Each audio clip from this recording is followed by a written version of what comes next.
Hello and welcome back. It's Sunday again, so we get to start another chapter.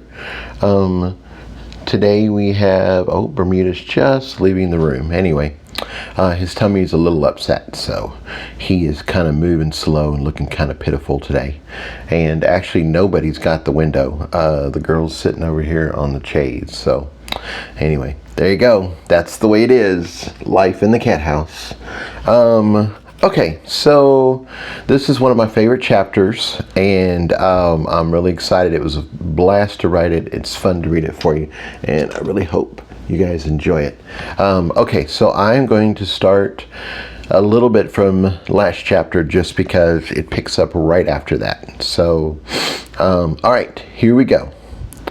All right, modeling the glass had been an eye-opening experience for me. I couldn't believe how easily it had transformed, and I was excited about trying new things when we got home.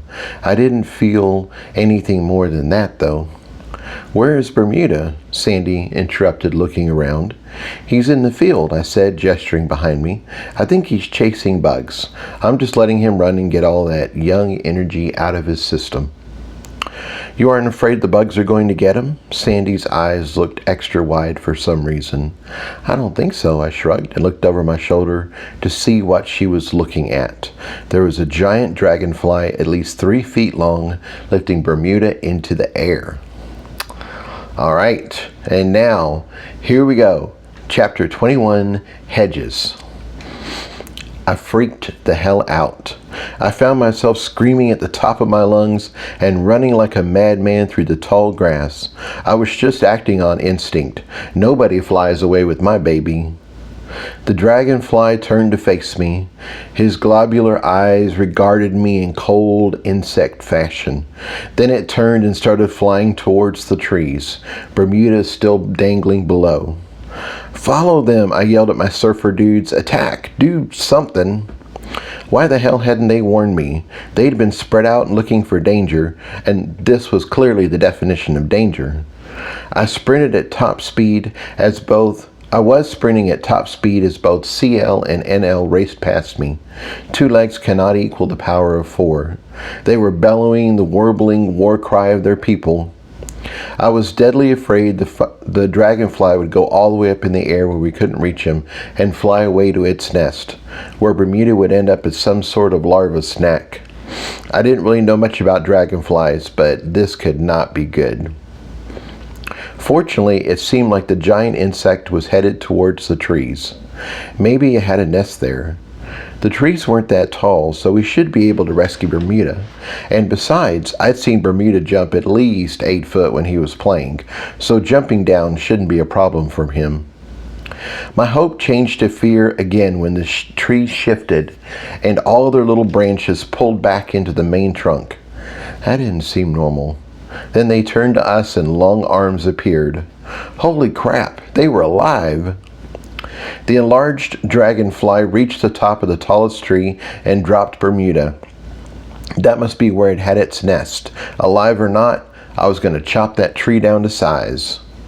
Sandy was the slowest runner in our group, but she had the best weapon by far. A compressed ball of fire whizzed past me. That would get its attention. Then a second later, panic ripped through me as I thought of Bermuda at the top of the tree if the trunk went up in flames.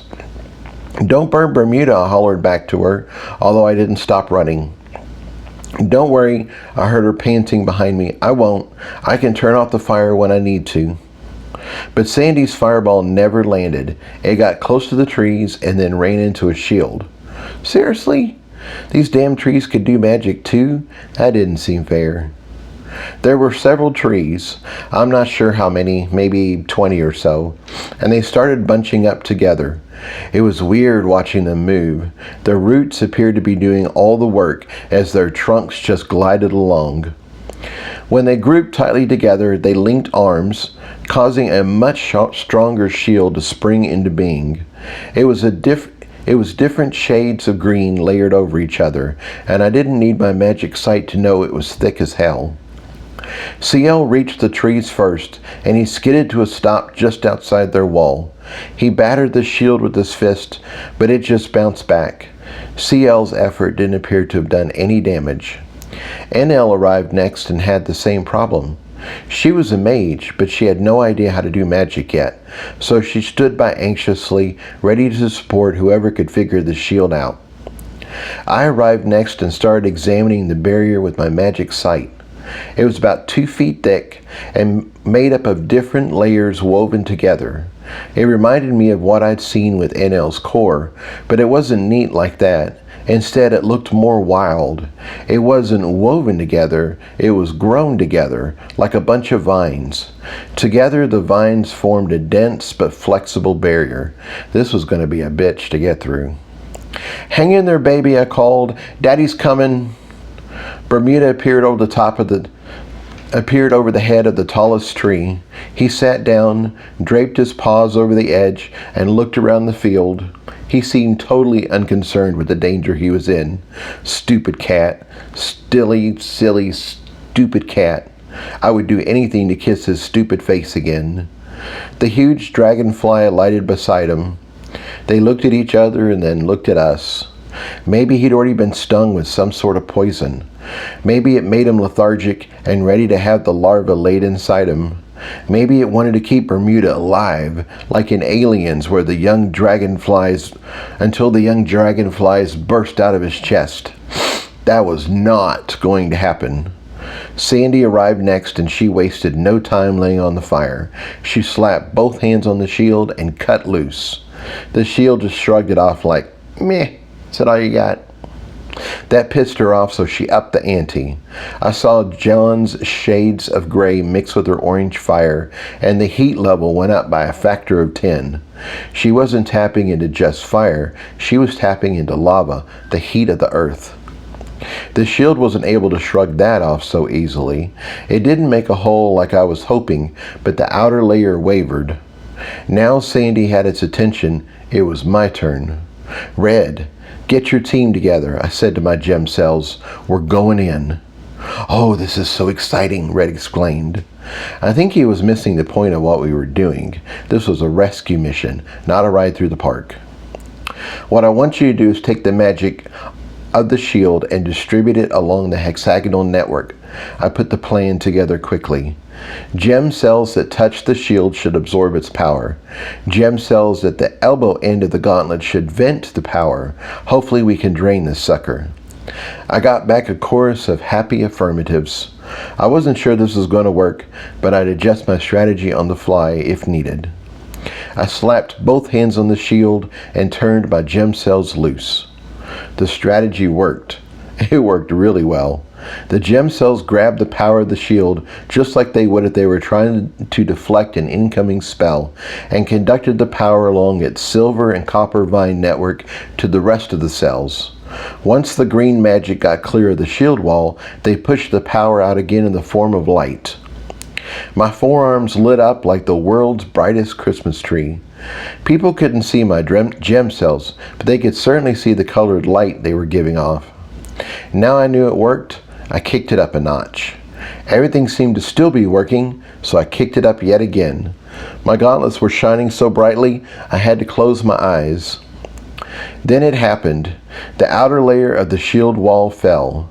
Our combined attacks had been too much for it.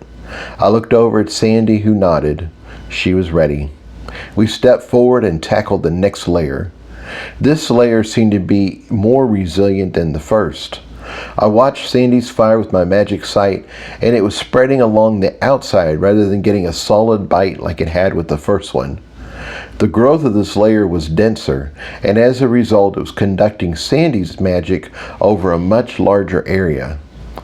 It was basically doing in wall form what I had set up my hex network to do. Meanwhile, I wasn't having much success either. I could weaken a small part of the shield, but its power wasn't rushing in to fill the gap. Instead, the magic was just trickling in. It was enough that I couldn't get through, but not enough for me to quickly drain the layer. I looked at the trees and they just looked back, waiting to see what I would do. "Sandy, stop," I said. She did. CL and NL had already moved back, giving us space to work.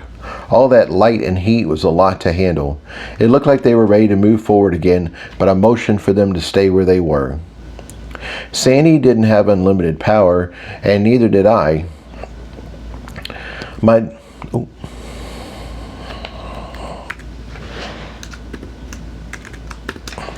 gem cells were doing an amazing job, but it cost me magic to make all that happen. Normally I'd ask Penny for help, but she was running low, so I kept her out of it. The shield was huge, stretching at least 18 feet in the air and circling the entire group of trees. It contained a lot of power, so trying to drain that whole thing with my gem cells just wasn't going to happen. I needed to find a better way. We can't force our way through this with just power, I told her, and she nodded in agreement. Give me a second. Let me see what this layer is made of. I let my senses caress the wall. I wasn't trying to force it to do anything, although I could feel it ready to repel any attempts. Instead, I just touched it lightly, following its curves, following the weave. My original impression that it was grown seemed accurate. It really was like a thick wall of vines. I followed the vines, searching for an opening or a weak spot, but there wasn't one. I pushed my awareness in further, to the tiny spaces between the vines, but they were too small to do anything with. I tried widening a tiny crack, but had very limited success. I let my senses travel up towards the top of the wall and ran across something I hadn't felt yet, the end of a vine. It became smaller and tapered off, just like a regular vine would. If this thing was really like a vine, would it be possible to cut the vine farther down and then just pull it out? It's worth a shot. Following one vine through that massive power would probably have been impossible for a normal maze, but for me, it was easy. I was in luck, as it actually branched off a thicker vine right by my hand. Red, I need a very precise drain this time, I told him. Just have the gem cells pull from where I touch my index finger. I touched the base of the vine with my finger and let Red and his team do their work. This time there wasn't much light, but because I was so targeted, I burned through the vine pretty quickly. I waited to see what it would do. Would it grow back together, or would it just stay nice and green and woven in with all the others? Fortunately, it didn't either. It didn't reconnect, and it didn't stay as green. The intensity of its color faded, but it didn't wither away either.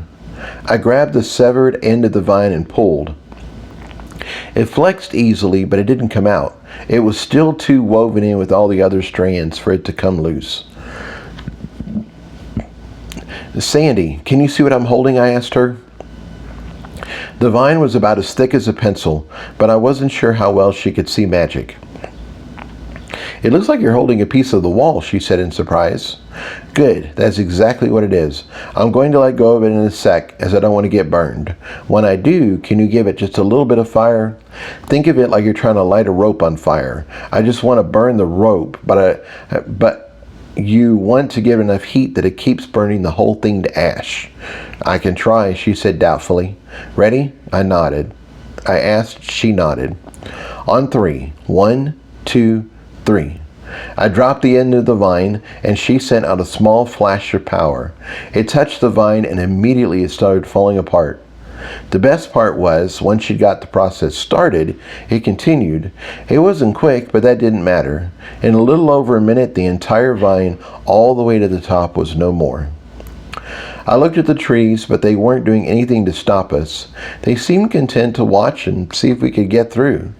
I still didn't want them to know what we'd figured out, so I leaned close to Sandy and whispered what I'd discovered in her ear. If they could move, see, and do magic, they could probably hear us too. We whispered back and forth and quickly came up with a plan.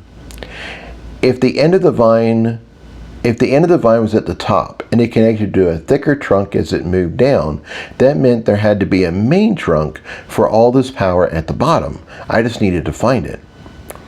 I followed the bigger vine I targeted through all its twists and turns and found it where it connected to a larger one, which then connected to the thickest one I'd seen yet.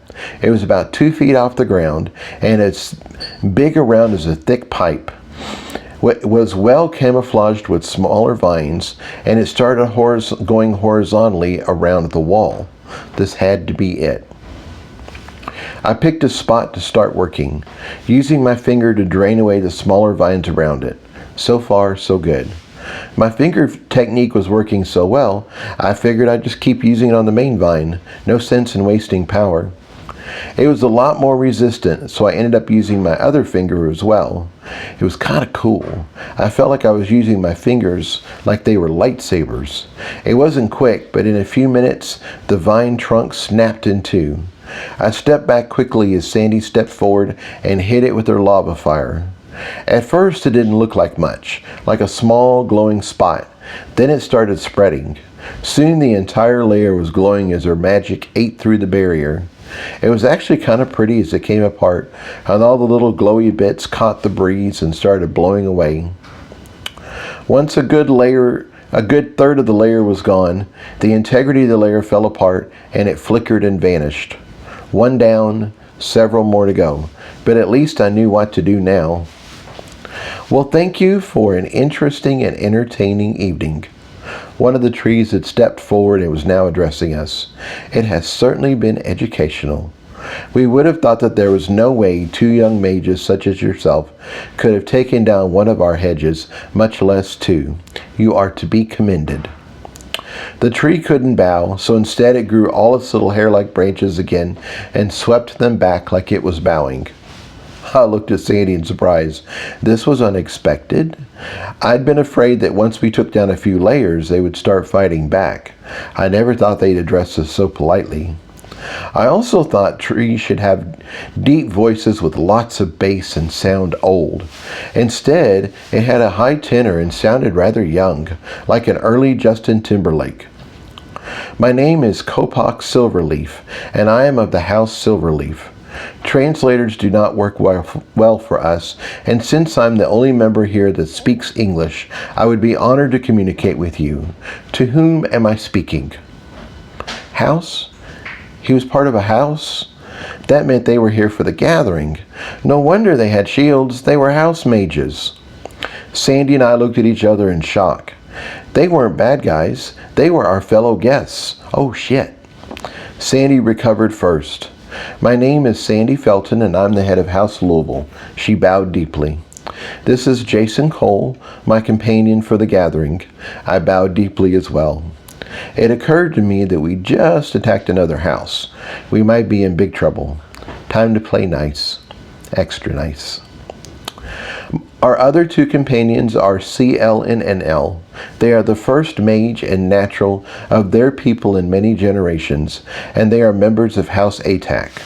Both of them trotted over beside us and bowed as well. It is indeed a lovely evening to be with you, Copak said graciously. May your sun shine warm, your rain fall clear, and your soil run deep. He said it like it was a standard blessing among his people. How the heck did we respond to that? It is indeed a pleasure to meet the Lagarel, Sandy continued diplomatically.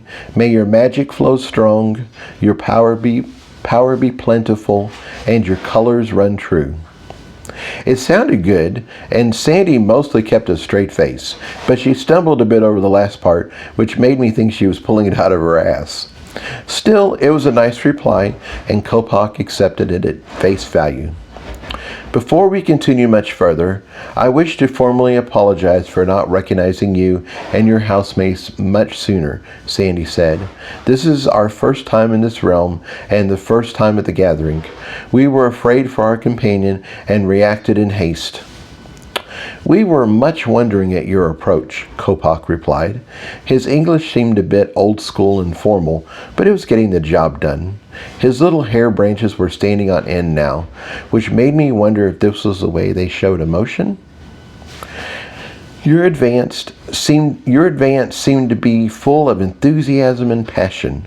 We hoped you were here to test yourself against our hedges, so we began the game right away. Initially, we were dispirited by the novice level of your aspirant selves, but we took hope when we saw you were an ambassador of the deep earth. You must be very proud to have caught the attention and approval of such a powerful force, especially at such a young age. This bodes well for your future growth." Sandy and I exchanged looks. What the heck was he talking about? "As you know," he continued, "customs are so different between species, and we are always attempting to enhance our communication. Might we ask what companion you were afraid for, and what caused you to be fearful?" "We were fearful for our cat companion Bermuda." Sandy gestured at Bermuda, who was still happily sitting on the tallest tree's head. "You were fearful for your guardian?" Kopach explained as his voice climbed even higher. "Oh dear, you have to know that we would never hurt a companion. They are sacred to us." He paused to communicate to the rest of the trees, and their hair branches started waving wildly. It felt like we had accused them of being barbarians. Seafull Silverleaf, our head of house, also has a companion, and he is a delight to our Dombrava. We all enjoy watching him play, and we love it when he tickles our branches. A guardian companion is a boon to any house, and it is to our honor that he is spending time with us. Believe me, your companion is safe with us. We would fight fiercely for his health and survival. Kopach's hair bowed to us again to show his sincerity. Bermuda, meanwhile, looked down at me from his 12-foot perch like, "Did you hear that? Who's the king now? Me, that's who. I will now lick my paw while you contemplate my awesomeness." No wonder my surfer dudes hadn't sounded a warning. Bermuda was perfectly happy and in no danger at all. I felt a bit stupid myself. Bermuda was perfectly capable of taking apart a dragonfly, even a 3-foot one. For all I know, he could take down a 12-foot tree, too. My baby is a badass, after all. Might I inquire as to what caused the understanding? Kopach was still feeling upset.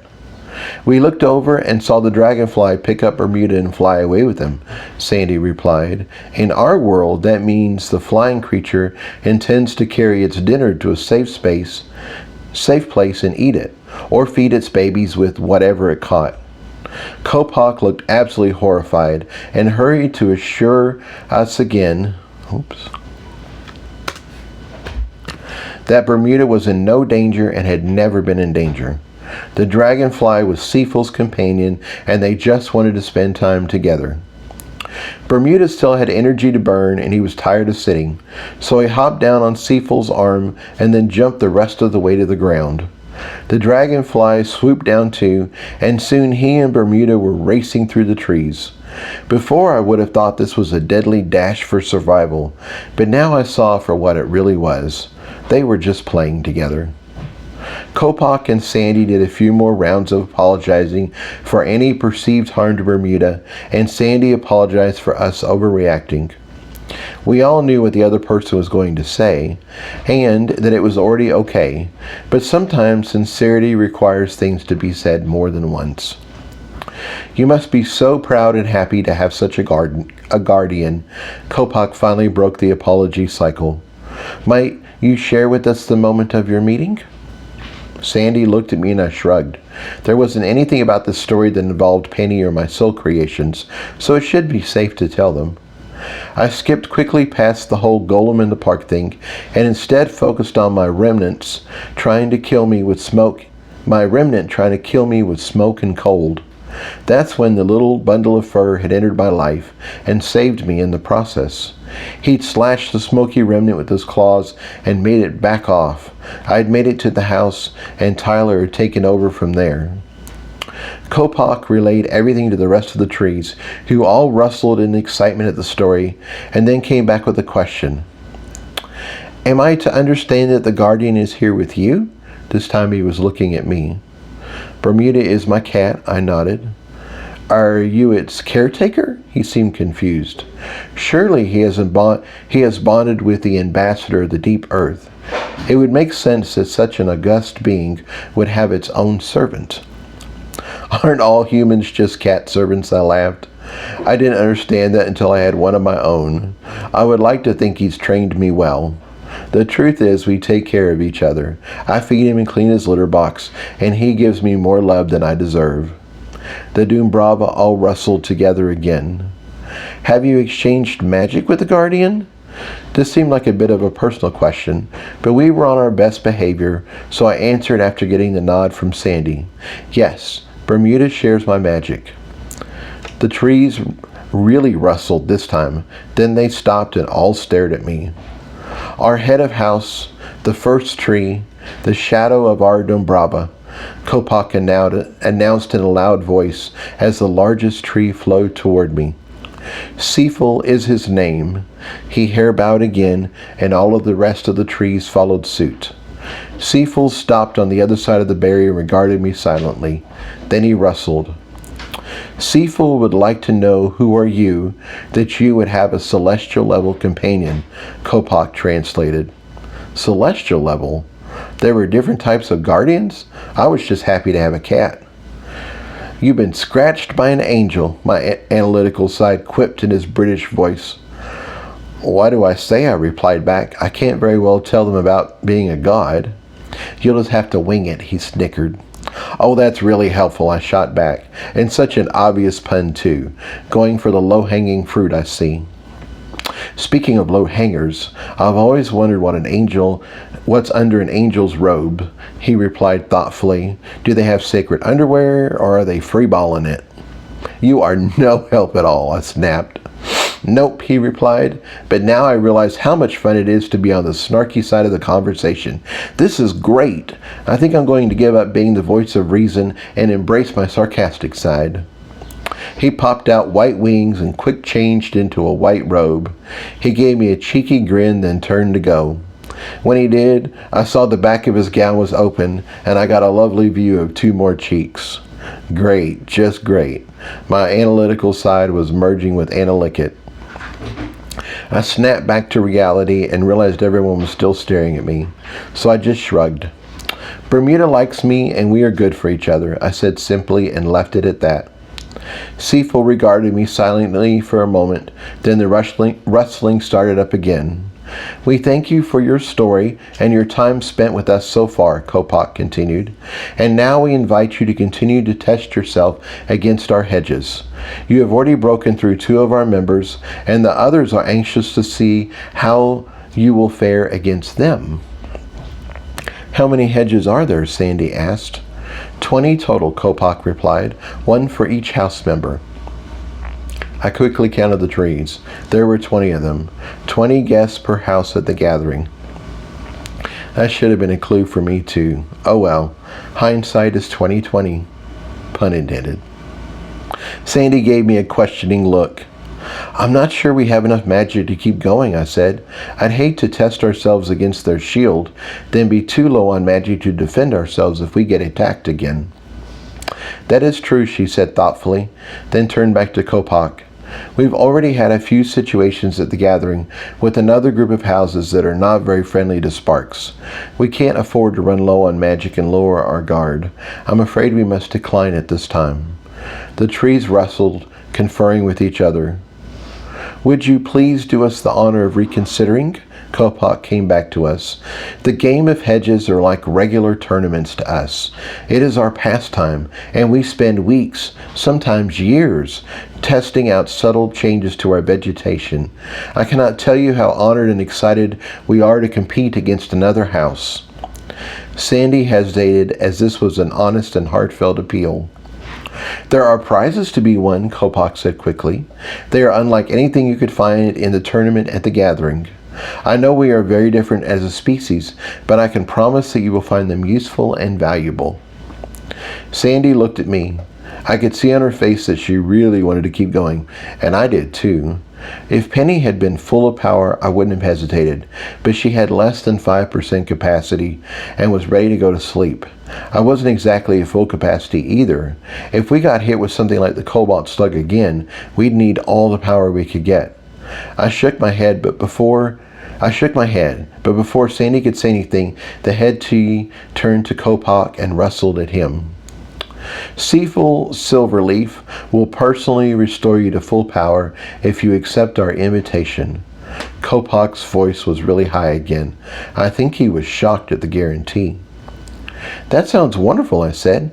However, I've been led to believe that this would cause substantial contamination. All of your magics are shades of green, and Sandy's is orange, like fire. Too much of a different magic would be just as bad for us as too little magic. You are most perceptive, young mage. Kopak's hair branches pointed at me, then to Seaful, then back to me again. Then everyone started rustling. Something was up. This is not often said to those outside of our species, but there are other ways to share magic, Kopak finally said. Seaful thinks this will work for you also. He is referring to our highest honor.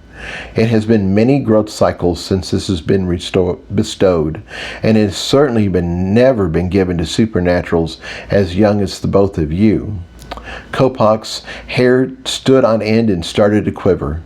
You have to understand, if this were not Seaful in all his wisdom saying this, I would think he has succumbed to root sickness. This is highly unusual, and should you succeed, an honor like no other. I stepped in close to Sandy. What do you think? I whispered. I think we have to at this point, she said. Refusing an honor like this, whatever it is, would be considered extremely rude. She got a big grin on her face. Plus, I'm really curious to see how we do against the other layers, and I'm curious to see what their great honor is. Okay, I grinned too. Let's tear down some hedges. Sandy addressed her response to Seaful. We are honored at your consideration, and we accept the challenge. Stand back, she told NL and CL. This is going to get hot. They quickly stepped back out of the way. Now, whose hedge are we tackling next? Oh, that was a fun idea. Let's put a tree face to the challenge. A middle-sized tree stepped forward. Sandy and I both bowed, and hair bowed back, and then I got to work. I found the third layer to be easier than the second. It had less density and a straightforward growth pattern. That made me wonder what order they were in. Was it the age of the trees, or by their internal competition ranking? Either way, I quickly found the main trunk of the vines, severed it with my laser fingers, and Sandy burned all the down vine growth. In about 5 minutes, the hedge had sustained too much damage, and it collapsed. We bowed again to the tree who we had just defeated.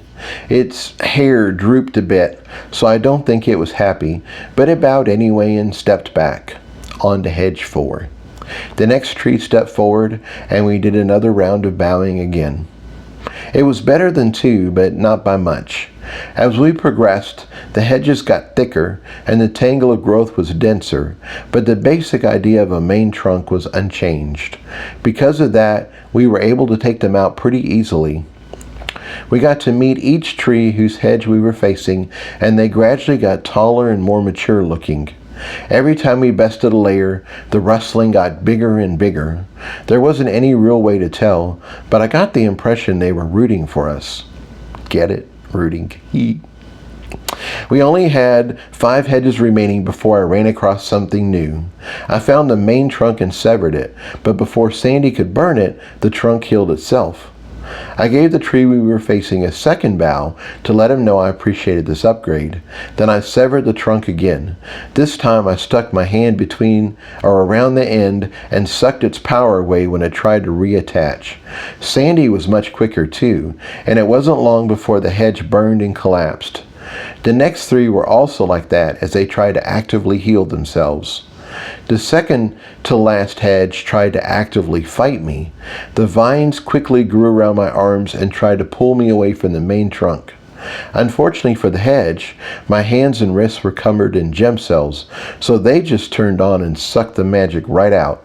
It took longer, but finally I severed its main trunk and Sandy burned it like all the rest. The tree bowed and stepped back. Seaful stepped forward. Now there was only 1 layer left, and that belonged to the Mac Daddy himself. I knew this one wasn't going to be easy, and as I scanned the hedge, I saw that I was right. Seaful wasn't only doing 1 layer of growth, he was using 3, and each layer intertwined and supported the others. The other huge difference was there wasn't a thick feeder trunk for me to cut through.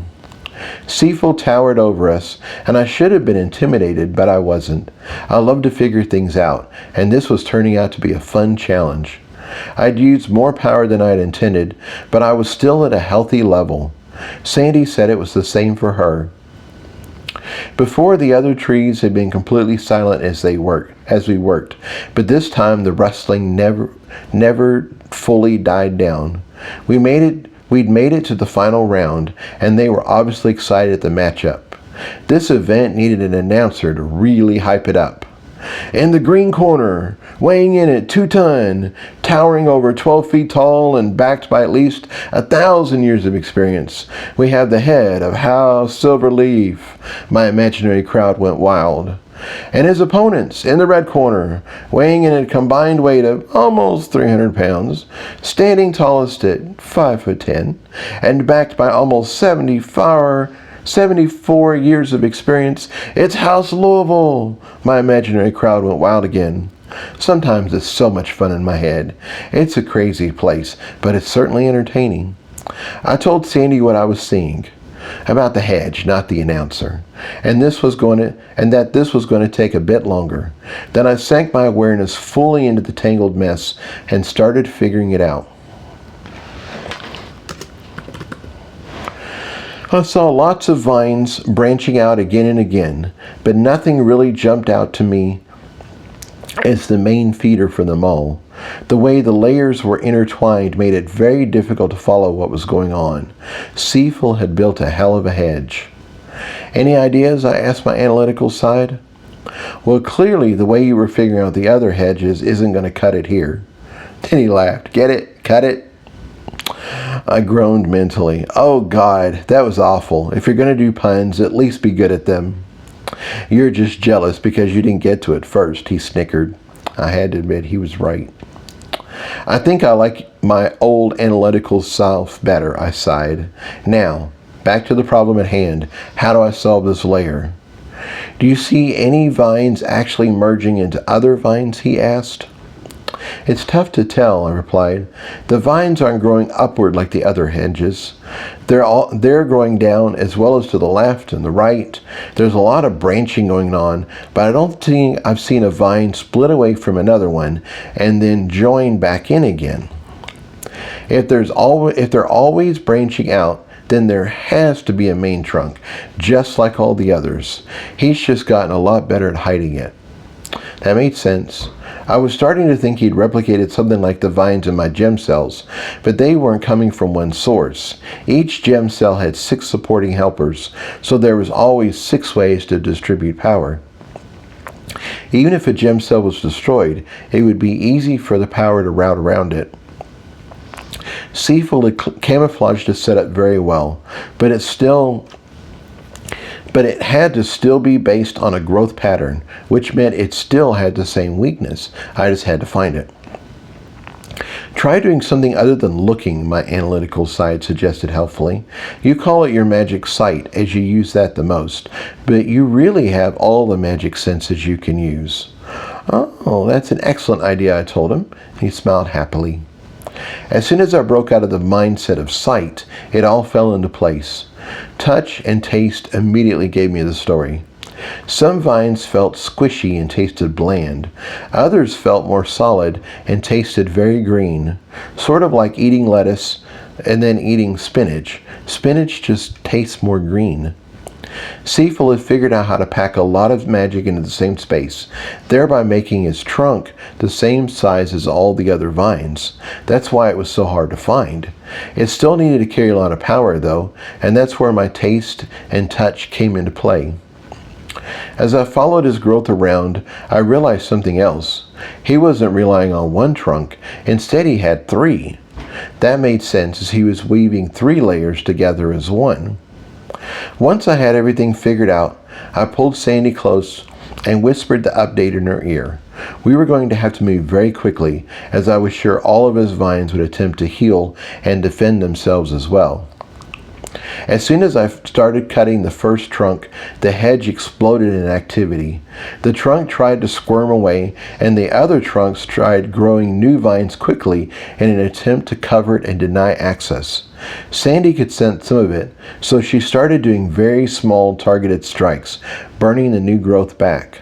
I didn't want her to really cut loose or she'd fry my hands. Finally, I got tired of all the drama, so I just put my gem cells on high, dug my hands into the hedge, grabbed the trunk, and ripped it away from its protection. Then I grabbed it with my other hand and quickly pulled it apart, and gradually pulled it apart. Sandy sprang into action and really torched the hell out of it. A third of the hedge went up in flames, which made it a lot easier to go after the other two trunks. They fought valiantly, but it was only a matter of time before we won. Finally, the last hedge collapsed, and the shield fell. The Lagarelle did more than just rustle this time. Instead, they gave hooting cries that sounded like owls trying to play bagpipes. It was somehow both exciting and mournful, all at the same time. We both bowed extra deep to Seafull. We were still on our best behavior, and I didn't want him to be too upset we just destroyed his hedge. We are highly excited at your victory. Kopak's hair was thrashing wildly, and he even swayed a bit. He almost looked like a stone groupie rocking it out to an 80s hair band. I was thinking that for trees, this was as exciting as it got. That was a win of the highest order, so very exciting, very, very, very exciting, the peak of excitement. We just laughed and smiled. They looked kind of cute now they weren't being so serious. Seafull in all his wisdom said it was possible, and I thought not, but it was possible. It was the peak of possible. Kopak's English was all over the place, but he got his point across. This was super exciting for the Lagarelle. The trees gathered around us and we touched branches with them. It was sort of like a high five that ended in a hand clasp, but it happened very slowly. From what I could gather, this was similar to shaking hands and then giving us a hug. Kopak said everyone wanted to hear how it had happened from our perspective, so I told them generally what I'd seen and how we had won. I realized that wasn't enough. They wanted more.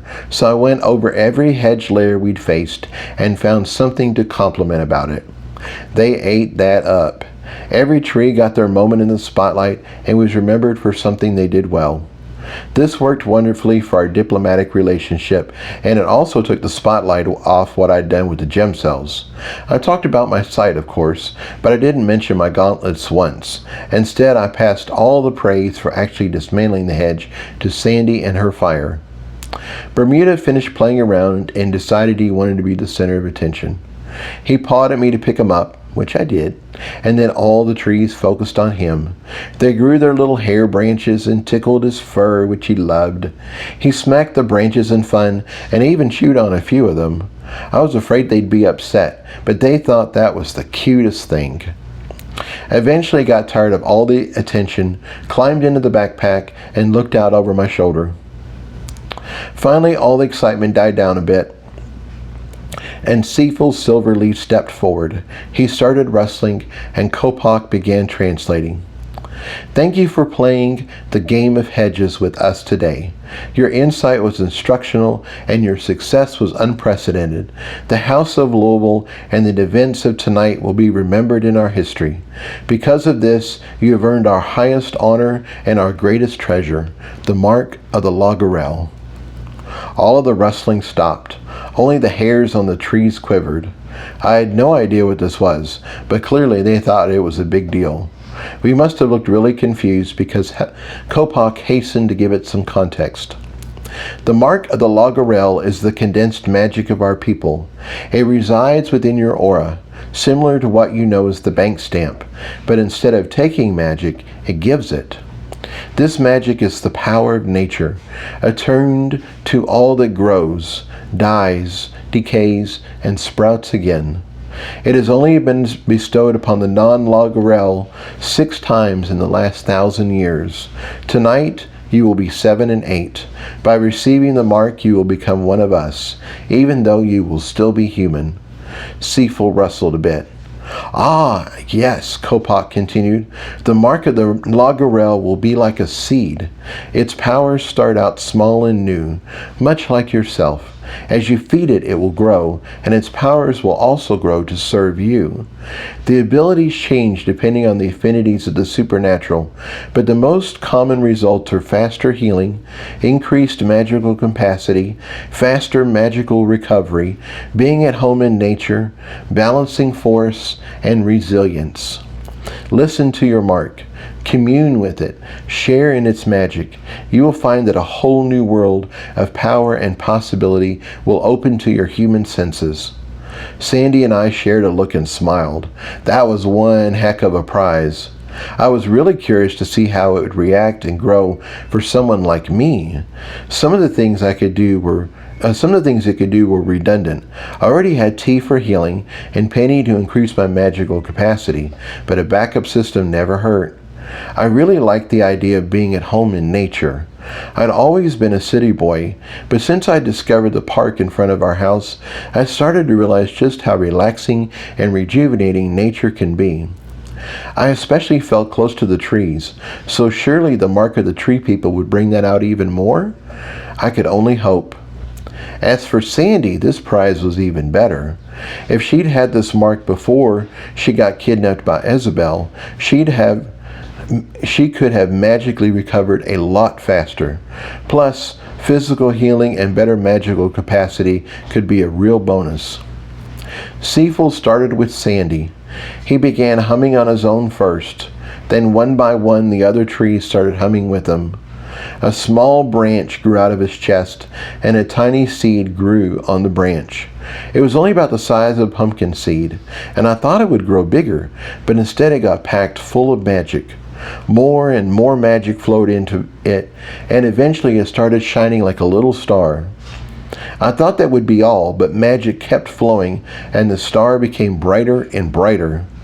Then something flipped, and suddenly the seed wasn't shining anymore. It was still packed full of magic, but now it wasn't radiating magic outward. It sort of reminded me of when I'd made my first matrix. I'd shone with magic too, until the matrix took over and stabilized my magic structure. I could only guess that something like that had happened here. Seafool plucked the seed and approached Sandy. He rustled and Kopak translated. Sandy Felton, head of House Louisville, ambassador of the deep earth, young mage and friend of the grove. Do you freely accept the mark of the Lagarel?